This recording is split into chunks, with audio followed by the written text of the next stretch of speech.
ఎన్ని ఇంకెన్ని ఇలాంటి దారుణాలు ఇంకా ఎన్ని చూడాలి? ఈ మధ్య కాలంలోనే భార్యను చంపాడు ఓ భర్త పైన ఒంటిపై పెట్రోల్ పోసి రాత్రి నిప్పంటించి పారిపోయిన భార్య. మరొక వైపు ప్రేమించి పెళ్లి చేసుకున్న భార్యని చిత్రవదలకు గురి చేసి భార్యని ఆత్మహత్యయత్నానికి దారి తీసే విధంగా ప్రయత్నం చేశాడు భర్త. ఇలా ఇంకెన్ని వార్తలు చూడాల్సి వస్తుంది. తాజాగా మరో ఘటన జరిగింది. నిజామాబాద్ జిల్లా రెంజల్ మండలంలో ఈ దారుణం జరిగింది. బోర్గాంలో భార్యను చంపాడు ఓ భర్త. భార్య స్వర్ణలత మృతదేహాన్ని చెరువులో పడేశాడు భర్త. ఇక ఆపై తన భార్య అదృశ్యమైనట్టుగా పోలీసులు ఫిర్యాదు చేశాడు. యాజ్ ఇట్ ఈస్ మీర్పేట్లో గురుమూర్తి ఏం చేశాడు? మీర్పేట్లో గురుమూర్తి చేసినటువంటి ఘటనే బహుశా దాన్నే ఉదాహరణగా దాన్నే ఎగ్జాంపుల్ గా తీసుకున్నట్టున్నాడు. ఇక్కడ ఒక అటువంటి ఘటన చోటు చేసుకుంది. నిజామాబాద్ జిల్లా రెంజల్ మండలంలో ఈ దారుణం జరిగింది. భార్య స్వర్ణలతని చంపి భర్త ఒక చెరువులో పడేశాడు. చెరువులో పడేసి భర్త పారిపోతున్నాడు. సో భర్త పేరు పోతనగా తెలుస్తోంది. ఆ పైన తన భార్య అదృశ్యమైనట్టు కూడా పోలీసు ఫిర్యాదు చేశాడు. తానే చంపేసి చెరువులో పడేసిందే కాకుండా తనకు ఏం తెలియదు, చాలా పాపం అమాయకుడు అన్నట్టుగా బిహేవ్ చేస్తూ పోలీసు దగ్గరికి వెళ్ళి కూడా నా భార్య కనిపించలేదని ఫిర్యాదు చేశాడట.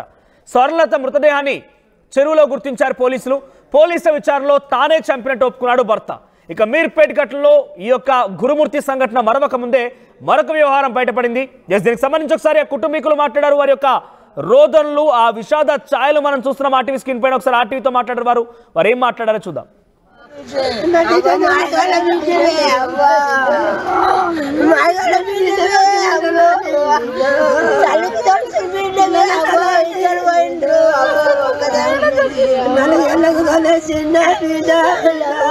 వాడితో కొట్టి తోలేసిండు, మళ్ళీ మెప్పించి తోలేసిన వాళ్ళు మనసులో పెట్టుకొని పని చేసిండు. నలుగురు పెదరాజు చిన్నరాజు ఏరన్నా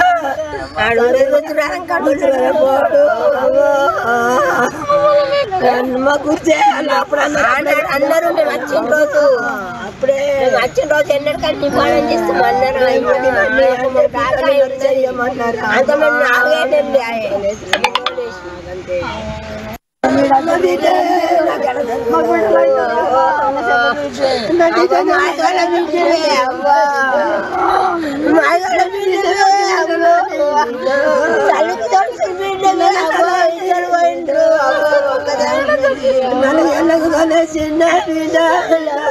వాడితో కొట్టి తోలేసిండు, మళ్ళీ మెప్పించి తోలేసిన వాళ్ళు మనసులో పెట్టుకొని పని చేసిండు. నలుగురు నీ బిడ్డ లేదు, నీ ఇంటికి వచ్చిందని తోసింది చేస్తే నా బిడ్డ నా ఇంటికి రాలేదు. 9 గొట్టంగా ఆ ఆటో తీసుకొని వచ్చినాము. వాళ్ళ ఇంటికి పోయినాము. వాళ్ళ ఇంటికి పోతే తలుపు తీయమన్నాగా నీ పోలీసు వాళ్ళకి కలిసి వాళ్ళ ఇంటికి పోయినాము. వీళ్ళిద్దరు వచ్చిండ్రు. అది తీయమన్నా తీస్తలేరు, తలుపు తీస్తలేరు, ఏం తీస్తలేరు. రంగు తలుపు తీసిండు. మాకేం ఎరకలేదు. ఇటు పోయిందేమో ఒరి లింకి వచ్చినాము. మేము మర్చిపోయి పన్నాము, మాకు ఏది ఎరకలేదు, ఆయనకి ఏం తెలియదు అంటే అన్నారు. అంటే మేము తెల్లారిన దాకా రేంజర్ అక్కడ వన్నాం. ఇక అని మేము వెళ్ళిపోయి పొద్దుగల అరన్నగాలి వచ్చినాం. అంత జొన్న బున్న అదంతా లెంకినాం. లెంకితే పిలుచుకుంటా లెంకినాం. ఆడగాండాలి ఒక దడ జొన్న కాడ మొత్తం అల్గమల్గమైనట్టు అయింది. అల్గమల్గం కాగానే నేను జొన్న కడుతున్నా అల్గమల్గం అయింది. అలా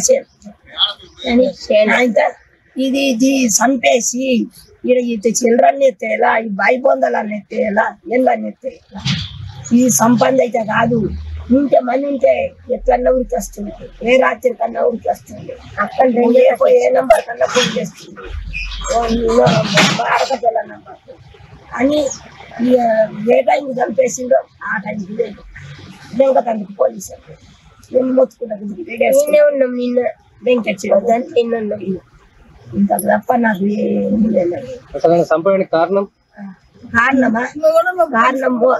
కారణము పైసలు ఎవరి దగ్గర ఇప్పించింది నా బిడ్డే. అయితే 2 నాడు ఏం చేసిండు, నాకు పైసలు కావాలంటే నేను కట్టి తీరుస్తా 1,00,000 రూపాయలు. కానీ నా బిడ్డ కయ్యమారకు కొట్టకు చిట్టకు అని చెప్తే ఆయనతో చెప్పలేదు 4వ నాడు వారం రోజులు అన్నట కొట్టిండు. కొడితే ఎందుకు కొడుతున్నావు అయ్యా, ఏమైంది, మంచిగా మీరు మంచిగా ఉంటే నేను మంచిగా ఉన్నట్టు ఎందుకు కొడుతున్నావు, కొట్టే కారణం ఏంటి చెప్పు, మరి నువ్వు చెప్తే ఉండేది ఉంటుంది.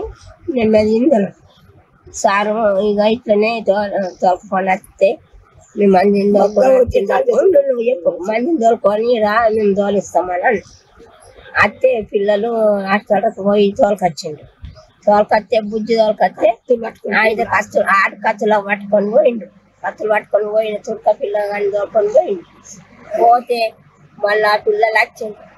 అత్తే మాకు నాన్న కావాలా అమ్మ కావాలి అన్నారు పిల్లలు. అనగానే ఎస్ఐ ఏమన్నాడు, అమ్మ వాళ్ళు నాన్న కావాలంటుండ్రు అమ్మ కావాలంటుండ్రు, మీరు ఎందుకు ఆపుతారు, వాళ్ళ సంవత్సరం వాళ్ళు ఎదిగిన పిల్లలు ఉన్నారు కదా తోలేయండి అమ్మ, వాళ్ళ సంవత్సరం బాపద్దు కదా లేదు అని ఆయన బెదిరించిండ్రు. ఇటు మా పిల్లని బెదిరించిండ్రు.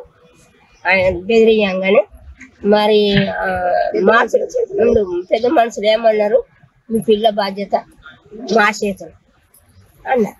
అలా కాలు పట్టు ఆ కాలు పట్టుకున్నాం కానీ ఆయనతో గడ పోయి ఛాయ్ తాగిపించిండ్రు. తాగినాము. మా ఇంటికి మేము పోయినాము. వారం రోజులు టైం ఇచ్చింది నా బిడ్డే. 6 రోజులు అయినాక పిల్లల్ని మా ఇంటికి సోదరుకొని వచ్చింది. మా ఇచ్చిన ఇంటికాడ 6 రోజులు ఉన్నది. పిల్లల్ని తీరం చేసుకున్నది.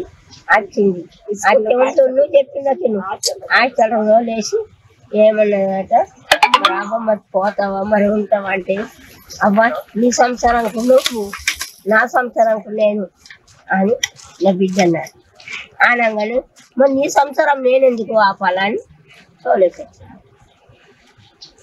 ఇక్కడికి వచ్చినాక ఏడు దించేసిండే ఇక్కడ ఏరియా రాదు మిమ్మల్ని చాటుపూర దించేసాడు. దించేసి అదే నిన్న ఉదయం 7 గంటలకి మనకు ఒక నీరడి స్వర్ణలత అనే అమ్మాయి 36 ఇయర్స్ తప్పిపోయిందని చెప్పి వాళ్ళ తల్లిదండ్రులు మరి భర్త నీరడి పోతన్న వచ్చి కంప్లైంట్ చేయడం జరిగింది. ఆ ఫిర్యాదు పరంగా మనం కేసు రిజిస్టర్ చేసి అమ్మాయి పొలంలో గొడవపడి ఎక్కడికో వెళ్ళిపోయిందంటే సరౌండింగ్స్ లో వెతకడం ప్రారంభించినాము ఫ్యామిలీ మెంబర్స్ సాయంతో.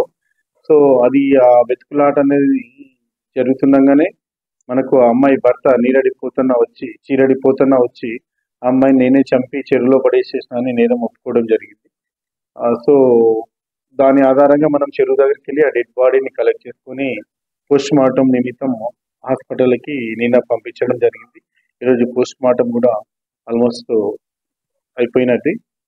సో ఫర్దర్గా డీటెయిల్గా ఎంక్వైరీ చేసి యాక్షన్ తీసుకోవడం జరుగుతుంది. ప్రస్తుతం నిందితుడు మా అధీనంలో ఉన్నారు. ఎంక్వైరీ చేసి డీటెయిల్గా ఎంక్వైరీ చేసి కేసు ఫైనలైజ్ చేయడం జరుగుతుంది. తన భార్యని ఆయనే ఏకంగా చెరువులో పడేసి చంపేసి తర్వాత వెళ్ళి పోలీస్ స్టేషన్లో నా భార్య కనిపించలేదు అంటూ కంప్లైంట్ చేశారట. ఎంత దారుణం అంటే ఒకరిని చూసి ఒకరు నేర్చుకున్నట్టుగానే ఉంది ఈ యొక్క ఘటనలన్నీ చూస్తూ ఉంటే. గురుమూర్తి కూడా ఇలానే తన భార్యని చంపేసి ముక్కలుగా చేసేసి పొడి చేసి చెరువులో పడేసిన తర్వాత నా భార్య కనిపించలేదు అంటూ కంప్లైంట్ చేశాడు. కానీ ఇక్కడ మరోలా ఉంది. తన భార్యని చంపేసే ఉద్దేశం ఉంది అని చెప్తున్నటువంటి ఆ వ్యక్తి కూడా తన భార్యని చంపేసిన తర్వాత వెళ్ళిపోయి నేను కంప్లైంట్ చేశాను, తర్వాత రోజు ఆయనంతటా ఆయనే లొంగిపోయి నా భార్య నేనే చంపేశాను, చెరువులో పడేసి చంపేశానని చెప్పుకొచ్చినట్టు తెలుస్తుంది. మరిన్ని అప్డేట్స్ ప్రతినిధి గంగారెడ్డి అందిస్తారు. గంగారెడ్డి, ఏం జరిగింది, అసలు మోటో ఏంటంటే భార్య భర్తల మధ్య ఈ గొడవలు ఏంటి? వాళ్ళు పొలంలో నుంచి తన భార్య గొడవ పెట్టుకొని వెళ్ళిపోయిందని కంప్లైంట్ చేశాడు పోలీస్ స్టేషన్ అంటూ పోలీసులు చెప్తున్నారు. అసలు అప్డేట్స్ ఏంటి?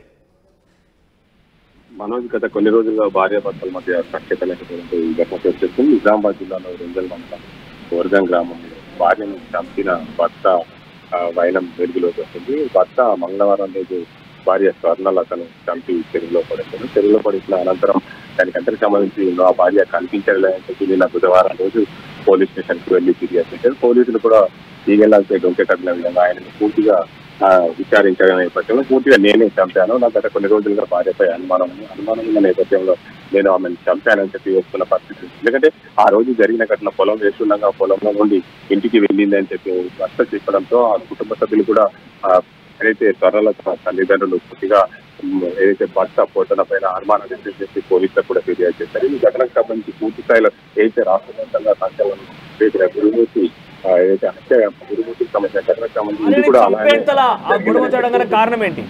భార్యని చంపేంతలా ఆయనకి ఎందుకంత ఆగ్రహం వచ్చింది? చెరువులో పడేసి చంపేసిన తర్వాత ఆయనే కంప్లైంట్ చేయడం గల కారణం ఏంటి? అసలు గొడవలు ఎటువంటి గొడవలు జరుగుతుండేవి? గత కొన్ని రోజులుగా భార్య భర్త మధ్య సఖ్యత లేకపోవడం, భార్యపై అనుమానం తెలుసుకున్న భర్త ఒక్కసారిగా తను నాకు అవసరం లేదనే ఉద్దేశం మీద ఇల్లీగల్ అఫైర్ వల్ల ఆయన భార్యని చంపినట్టు తెలిసింది. మనకు భర్త పోతన అదేవిధంగా భార్య స్వర్ణల గత కొన్ని రోజుల నుండి ఇంట్లో గొడవలు జరగడం, అయితే ఇల్లీగల్ అఫైర్ వల్లనే భర్త భార్య స్వర్ణలను చంపినట్టు పోలీసుల వద్ద పోతన ఒప్పుకున్నట్టు తెలిసింది.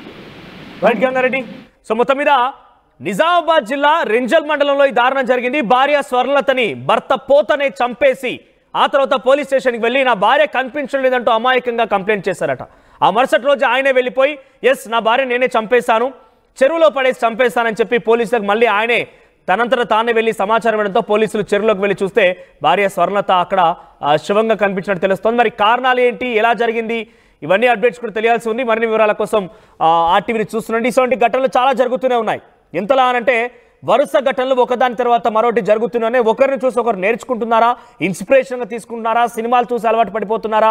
చాలా వరకు ఈ సామాజిక మాధ్యమాలు జరిగినటువంటి కొన్ని విషయాలు నిజాలకు సంబంధించినటువంటి సంఘటనల్ని ఆధారితంగా చేసుకొని చేస్తున్నారా ఏమో, కానీ వరుస సంఘటనలు ఒకదాని వెంట ఒకటి జరుగుతూనే ఉన్నాయి.